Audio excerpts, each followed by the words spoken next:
इधर पहले हम कैसे थे? एक समय था हमारा परमेश्वर के साथ कोई संबंध नहीं था।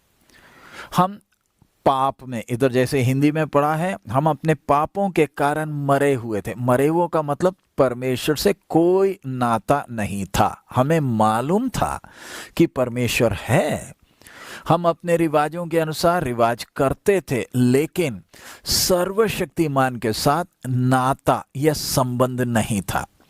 लेकिन परमेश्वर का अनुग्रह हम पर हुआ। इसका एक में लिखा है, उसने तुम्हें भी जिलाया, उर्दू में, और उसने तुम्हें भी जिंदा किया। जिंदा का मतलब क्या है? जिलाया का मतलब क्या है? कि हमारा जीवते परमेश्वर के साथ संबंध हो गया। अब दुनिया को आप देखते हैं, परमेश्वर से संबंध ना होने के कारण बीच में उनको मध्यस्थ रखने पड़ते हैं। गुरु है, महात्मा है, बहुत तरह के, क्योंकि सीधा संबंध है नहीं। लेकिन हमारा परमेश्वर के अनुग्रह के कारण परमेश्वर से जब संबंध हुआ, संबंध का मतलब क्या है? अब मैं और परमेश्वर, हम दोनों के साथ एक नजदीकी संबंध है। परमेश्वर जीवित है। बहुत बार आपको बताया गया परमेश्वर शक्ति नहीं है, परमेश्वर व्यक्ति है। जब व्यक्ति है, हम में जीवन है, परमेश्वर भी जीवित है। सो जीवित परमेश्वर से जब संबंध हुआ तो हमारा जीवन ही एक दूसरे स्तर में पहुंच जाता है। जीवित परमेश्वर से मेरा दोस्त जैसा संबंध है। ये दुनिया ये बात को समझ ही नहीं सकती। उदाहरण समझाने के लिए, दुनिया में और हम में, दुनिया को दिखता नहीं है, आंख अंधे हैं, परमेश्वर को तलाश रहे हैं। लेकिन जिसने परमेश्वर को जाना, प्रभु के अनुग्रह से यीशु के द्वारा हमारा सर्वशक्तिमान से जब मेल हो गया, एक अंधे में और जिसकी आंख खुली है, ये दोनों में बहुत फर्क है। दोनों की सोच में, दोनों के चाल चलन में, दोनों की भावनाओं में बहुत फर्क है। जिसकी आंख खुल गई वो अंधे की तरह चल नहीं सकता, क्योंकि उसे बहुत कुछ दिखता। यही एक बड़ा अंतर है। जब मेरा परमेश्वर से संबंध हो गया, अब जब संबंध हो गया, परमेश्वर जीवित है। जीवित होने के कारण मैं परमेश्वर से बात करता हूं। प्रार्थना असली में क्या? दुनिया को देख लें, वो हमारी प्रार्थना को देखकर हैरान रहते, तुम ये ऐसी प्रार्थना करते कैसे हो? हमें तो मंत्र करना पड़ता है, हमें तो जप करना पड़ता है, हमें कितने रिवाज करने पड़ते हैं। तुम ये कोई भी रिवाज नहीं करते हो और तुम ऐसे ही प्रार्थना कर लेते हो। और क्या आपको एहसास है परमेश्वर आपका सुनता है? एक विश्वासी जो प्रार्थना करता है, उसके जीवन को जरा देखे। अपने जीवन में कैसी भी परिस्थिति आ जाए, कुछ भी हो जाए, बीमारी, नौकरी, कोई भी झंझट आ जाए, वो परमेश्वर से बात करता है। प्यारे अजीजों, हम में से कितने हैं जो बोल सकते हैं कि मैं परमेश्वर से बात करता हूं? हम में से बहुत लोग बोलते हैं, प्रार्थना करते हैं, लेकिन हम में से कितनों को यह एहसास है कि हां, मेरी बात परमेश्वर सुन रहा है? और अगर आपको एहसास है, सच में लग रहा है कि परमेश्वर मेरी आवाज को सुना है, तो फिर आपकी सोच में कितना बदलाव आना चाहिए, क्योंकि मेरी बात एक ने सुनी है। समझो मेरे जीवन में कोई समस्या थी, कोई भी बात आ गई, जमीन की बात हो चाहे कोई भी बात हो, और मैं कलेक्टर को मिलने गया और कलेक्टर से के साथ में बैठा। कलेक्टर से अपनी जो भी बात थी मैंने उनसे बता दी। कलेक्टर साहब ने मुझे बोला, आप कागज में लिख कर दे दीजिए, आपकी जो भी शिकायत परेशानी है। मैंने कागज में लिख कर दिया। कलेक्टर ने मेरे सामने वो चीज को पढ़ा। पढ़ने के बाद बोला, ठीक है, मैं इसमें कार्रवाई करूंगा। इतना बोलकर उन्होंने मेरा दरखास्त अपने पास रख लिया। तो मैं जब दफ्तर से वापस आ रहा हूं, मेरी सोच क्या है? सुन लिया है, मैंने अपनी बात एक से बोल दी। कितनी तसल्ली होती है। वैसे ही प्यारे अजीजों, जब आपका विषय आप प्रभु के चरणों में बैठकर आप जब परमेश्वर से बात करते हैं, तो क्या आपको वो तसल्ली होती है कि बाप ने सुन लिया? आपने प्रार्थना के अंत में हम बोलते हैं ना, यीशु मसीह के नाम में मैं मांगता हूं। जब यीशु मसीह के नाम में आपने मांगा, तो क्या परमेश्वर ने सुना नहीं? हम में से बहुतों को वो एहसास नहीं होता। वो बोलता है हमने तो किया, लेकिन नहीं, आप प्रार्थना कर दीजिए। क्योंकि मेरा उतने प्रार्थना में दम नहीं। ये क्यों है? उसका मूल कारण मेरे इच्छा और परमेश्वर की इच्छा में बहुत फर्क है। प्रार्थना में मैं परमेश्वर से बात करता हूं। अब सवाल उठा है कि हम परमेश्वर की आवाज कैसे सुनते हैं। अब प्रार्थना में दो बात ध्यान रखना, मैं भी परमेश्वर से बात करता हूं और परमेश्वर भी मेरे से बात करता है। ये दो बात ध्यान रखना। जीवित होने के कारण, परमेश्वर जीवित है इसलिए मैं प्रार्थना बात कर रहा हूं, उतना सिर्फ नहीं, परमेश्वर भी मेरे साथ बात कर रहा है। ये उसी के साथ संभव है जिसका परमेश्वर के साथ संबंध है और जिसका परमेश्वर के साथ वो संगति है।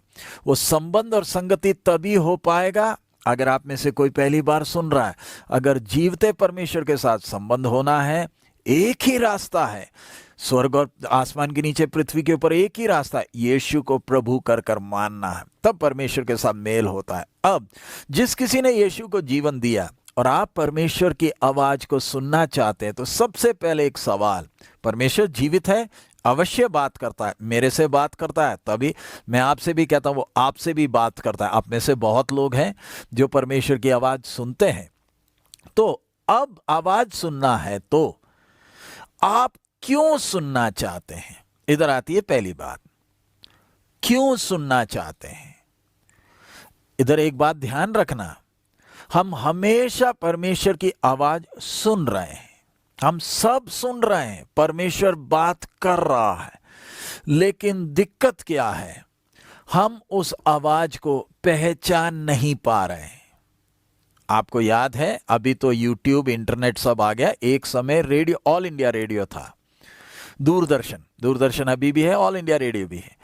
24 घंटे उधर से तो प्रसारण, उनके स्टूडियो से प्रसारण चलते रहते हैं। ऑल इंडिया रेडियो हो गया या दूरदर्शन हो गया, प्रसारण बराबर चल रहा। लेकिन वो कौन सुन पाता था? जिसके पास रेडियो या वो छोटा सा ट्रांजिस्टर होता था, या जिसके पास टीवी है, अभी भी इंटरनेट है, जिसके पास ये सुविधा है वो सुन सकता। तो बोलने का मतलब, जिसका ट्रांजिस्टर ठीक था, ट्यून करते थे चैनल, अलग अलग चैनल, तब आप सुन सकते थे।